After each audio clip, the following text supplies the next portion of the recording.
이게 반갑습니다 여러분. 제가 또 타이핑 덕후여가지고 키보드뿐만이 아니고 이 스마트폰 키보드 앱도 굉장히 관심이 많은데, 개인적으로 어떠한 부분들을 중요시 생각해가지고 제가 사용을 하는지, 또 그거 비교해 가면서 제가 최근에 애용하고 있는 스마트보드 어떠한 장단점이 있는지 우리 한번 살짝 같이 알아볼까요? 첫 번째로, 저는 단모음 키보드 성애자이기 때문에 꼭 단모음 키보드를 지원을 해줘야 됩니다. 이게 모음의 개수는 줄어든 대신에 키 크기 하나하나가 커졌기 때문에 누르기가 굉장히 쉬워가지고 굉장히 애용을 하고 있습니다. 두 번째로는 키의 반응 속도가 빠른지, 그리고 또 터치 포인트는 어떤 식으로 처리하고 있는지인데요. 이렇게 누르면 바로바로 입력되는 키보드가 있는가 하면은 이 반응 속도가 약간 미묘하게 좀 느린 느낌이 나는 키보드들이 있어요. 개인적으로 이 버튼 누르는 반응 속도에 따라서 타이핑 속도가 굉장히 많이 좀 달라지더라고요. 그리고 저희 손가락이 약간 둥글지 않습니까 여러분? 그래서 이게 눌릴 때 보면은요, 이게 실제적으로 눌리는 포인트는 이쪽인데 우리가 눈으로 바라보는 눌리는 포인트는 이쪽이 되거든요.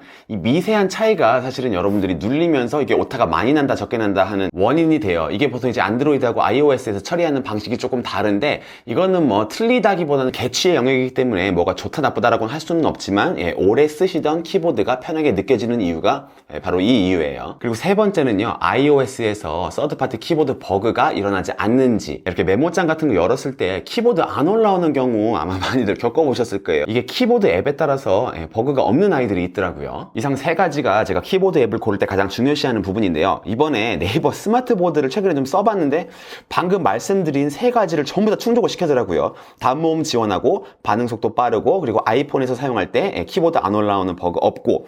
그래서 최근에 좀 주력으로 써보고 있는데, 또 몇 가지 또 꿀 기능이 있더라고요. 먼저 네이버 검색 결과를 바로 전송해주는 기능. 솔직히 이 기능을 초반에 제가 정말로 쓰지를 않았는데 기억하고 쓰다 보니까 굉장히 꿀 기능이에요. 저는 어떨 때 많이 쓰냐면요, 유튜브 댓글에 지난번에 보니까 촬영한 장소가 어디예요? 라고 질문이 많이 달렸었습니다. 그럴 때 나가가지고 검색해가지고 막 URL 공유하고 복잡하잖아요. 그럴 때 그냥 여기 댓글 치는 데에서 바로, 그때 촬영 장소가 여러분 별마당 도서관이었습니다.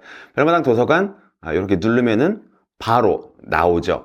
여기에서 그냥 마음에 드는 검색 결과를 누르기만 하면 바로 이렇게 쭉, 여기 보시면 별마당 도서관에 대한 자세한 정보가 쭉 붙습니다. 그래서 뭐 카톡창 이런 데서도 그냥 검색 결과를 눌러만 주면 이렇게 쭉 자세한 정보가 들어가는데요. 이게 왜 좋았냐면은, 예를 들어 지보드 같은 경우에서도 같은 기능을 지원을 합니다. 별마당 도서관이라고 치면은 여기 이렇게 쭉 나오는데요. 첫 번째 이 링크를 공유를 한다고 쳐봅시다. 일단은 URL이 굉장히 조금 길고 지저분하죠. 네이버 같은 경우 이렇게 짧은 URL을 지원을 하는데, 지금 지보드 같은 경우 굉장히 길어지고요. 그 다음에 주소 같은 경우도 여기 좀 더 간단한 주소가 있는 반면에 네이버 스마트보드 같은 경우에 좀 더 자세하게, 또 뭐 영업시간도 나오고, 이런 식으로 해서 제가 볼 때는 지보드보다도 네이버 스마트보드 쪽의 검색 결과가 훨씬 더 좋았고요. 다만 아쉬운 점이라고 한다면, 이 밑에 항상 네이버 스마트보드 검색 결과라고 항상 붙더라고요. 얘는 그런 건 없는데, 요 점은 살짝 아쉽지만 일단은 검색 결과가 훨씬 더 풍부해서 이쪽이 좋았다는 거. 또 뭐 영상 댓글에 막 이 영상은 뭘로 찍으셨어요? 이런 거 많이 물어보신단 말이에요. 그럴 때 그냥 M50으로 찍었어요 라고 달 수도 있지만, 그럴 때 그냥 제가 댓글에서 캐논 M50 요걸 갖다가 그냥 눌러준단 말이에요. 그럼 검색 결과 나오죠.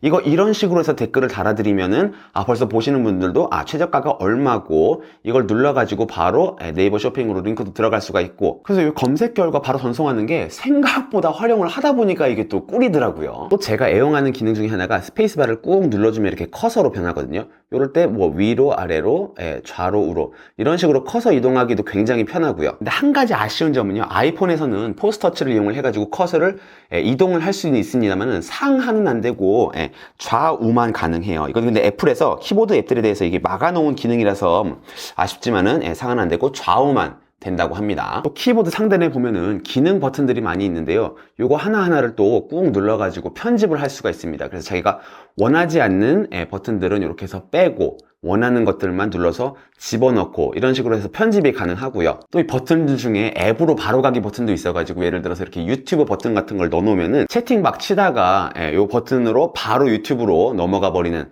그러한 기능도 가능합니다. 그리고 최근에 제가 상용구에 대해서 많이 말씀드렸잖아요.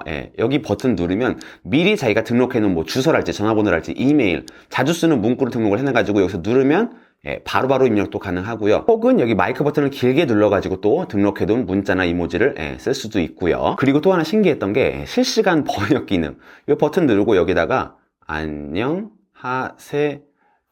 여기 치면 실시간으로 여기 번역이 돼가지고 입력이 되더라고요. 또는 역번역 기능이라고 해가지고요. 또는 일본어를 갖다가 클립보드에 복사를 하면 여기에 이렇게 역번역으로 돼가지고 뜨기도 합니다. 또 앱 안에서 손으로 이렇게 그림을 그려가지고 전송을 하는 그러한 기능도 있고요. 또 짤방을 선택해가지고 보낼 수 있는 기능도 있는데요. 아무래도 한국인 입맛에 맞는 짤방이 많아가지고 좋아하시는 분들은 유용하게 쓸 수도 있을 것 같고요. 그리고 배터리는 살짝 소모는 하겠지만 위치 정보를 이용해가지고 우리 동네 날씨를 알려주는 그러한 기능도 있고요. 마지막으로 제가 살짝 아쉬웠던 점은 한글하고 영어만 아직은 지원을 하고 뭐 제가 쓰는 중국어나 일본어 키보드는 지원하지 않는다는 점이었는데요.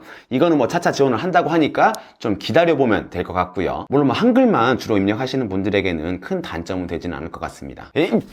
기울여 여러분, 오늘은 제가 스마트폰 키보드 앱을 고르는 기준과 네이버 스마트보드 장단점에 대해서 같이 한번 알아보았는데요. 실제로 제가 요 몇 주간 계속 써보면서 마음에 들어가지고 주력으로 쓰고 있는 앱이기도 하니까 여러분들도 한번 관심 있으신 분들은 사용해 보시기를 추천드리고요. 그럼 오늘도 영상 봐주셔서 감사하고 저는 다음 비디오 때 또 뵙도록 하겠습니다. 여러분 뒤로 가세요.